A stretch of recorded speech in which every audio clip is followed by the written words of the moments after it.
First of all, let's just start with the source, Chris Sheraton. He's been around a long time. So is Chris Broussard, David Aldridge. A lot of you guys, Peter Vessi's now getting back into it. There's a lot of you guys been around forever. Chris Sheraton, when he says something, I'm like, okay, he's not a 19-year-old blogger.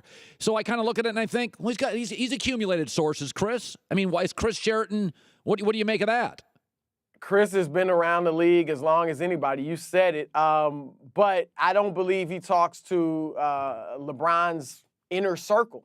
And at this point, anyone who would know whether or not LeBron is definitely leaving the Cavaliers would be a member of his inner circle. I talked to a few of those guys yesterday, and they emphatically denied the report. They emphatically denied that they've, talked to Chris Sheraton about it.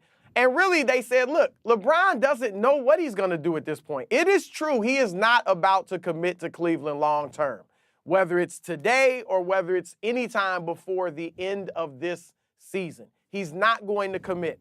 That doesn't mean, though, that he is leaving there. This has been LeBron's MO since he went back to Cleveland. He's won maybe 1+1 type deals to kind of keep his options open. Look, they are swearing to me that LeBron has made no decision, that this report is completely false, and that he's not going to make a decision. And they said, unless you hear it from Savannah directly or somebody like that, you can't believe it, and I have to take their word for it. All right, let's get to the Kyrie LeBron. There was a story the other day from a local guy that they had a meeting and it wasn't fisticuffs. They sat down and talked. Just give me some. You have good intel on this. Let's take Kyrie's side. Why does he want out? Was a deal ever closed somewhere else? Lay it out for our audience. There are a few things. One, I have been told that they have not met, LeBron and Kyrie. So it's possible they were in a room together. Maybe it was a big room, a huge event going on. I don't know. But I'm told they did not meet. They have not spoken or met yet. Now, as far as Kyrie's reasonings for wanting to be gone, one, there is LeBron just looms large over that franchise, and a lot of people there are on pins and needles, and they're completely drinking the LeBron Kool-Aid. That's not Kyrie's style, and that rubs him a little bit the wrong way. Secondly, Kyrie wants to run a team as a point guard. It's not just about him wanting to be the man, okay? Certainly he wants to get his credit, and he feels like he hasn't gotten his due credit in Cleveland. He feels like people are saying, oh, LeBron just took you to the championship and all that. Look at the teams he wants to go to. San Antonio. He's not going to be the man there. Kawhi's there. Minnesota, Karl Anthony Towns, Jimmy Butler, Andrew Wiggins are there. Kyrie wouldn't necessarily be the man there, but he would be the ball handler, the point guard, the guy that gets to run the offense. And even though a lot of people, including myself, wonder, is that really Kyrie's game? He definitely thinks that's his game. I'm a point guard. Finally, the final straw as to why he wanted out of Cleveland or wants out of Cleveland, I'm told that the Cavaliers had a deal done heading into the draft. This was reported by Cleveland Scene magazine. Nobody really picked it up. I've talked to a few people. They've said it was definitely true. But what the deal was that Cleveland would send Kyrie to Phoenix, which does want Kyrie. Robert Sarver wants Kyrie Irving. They would send him to Phoenix. Phoenix would send Eric Bledsoe and the number 4 pick back to the Cavaliers. The Cavaliers would send the number 4 pick to Indiana for Paul George. So you're getting Eric Bledsoe and Paul George for Kyrie Irving. Now, that was going to happen.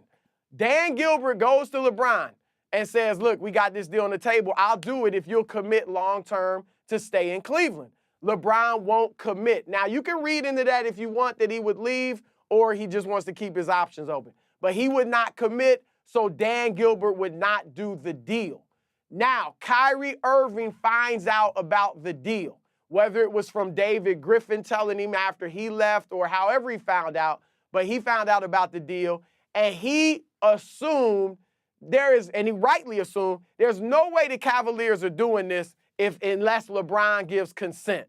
That's why he got mad with LeBron. He thought LeBron was in on it. LeBron's take was more, look, I'm not trying to trade Kyrie Irving. He's great, but that's a heck of a deal. Eric Bledsoe and Paul George. So if you do it, hey, that's a great deal.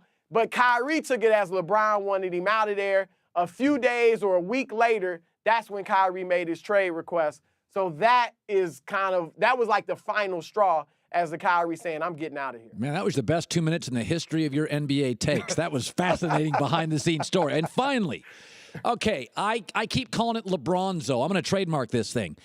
Business, Judd Apatow, Ron Howard, Brentwood Home. I believe all superstars from Jay-Z, Eminem, all the stars, they go from look at me, they go to the title platinum record stage, and then they segue like MJ did into the mogul stage. And I do believe LeBron is segueing now into the mogul stage where he's got titles, he won't catch MJ, he's got his money, and that the Lakers take him to a new level of branding in a mogul stage. Give me your thoughts on the Laker thing. I mean, you just gave me people Kyrie's interested in. Minnesota, San Antonio. Where is LeBron on the Laker interest scale? Well, your theory makes some sense. I mean, obviously, all types of things would be, there would be all types of opportunities for LeBron in LA. But remember, he's already a business mogul. He's the greatest business mogul we've seen during his playing career in NBA history. So he's already doing that from Cleveland and from Miami before that. So I don't feel like he needs to go to LA, and I don't think he feels like he needs to go to LA to, further his business mogulism, if you will. But here's my thought, Colin, and I want your take on this too. If LeBron James goes to the Lakers, in my opinion, he better win a title. Because it's one thing for Paul George to go to the Lakers and get them to the second round, Western Conference Finals, whatever, but not deliver a title. He's Paul George. He's not on that historic level like LeBron. Every Laker who has been on LeBron James's level, or even a little below, Kobe, Shaq, Wilt Chamberlain, Jerry West, Magic, Kareem, you can go, all of the guys at that level have delivered championships. If LeBron goes to the Lakers, say with Paul George, and they go out in the second round, they go out in the Western Conference Finals, they go out even in the finals, that is not enough. And I think that's a nick on his legacy. So I think that's something that LeBron has to think about. But he has to do the math.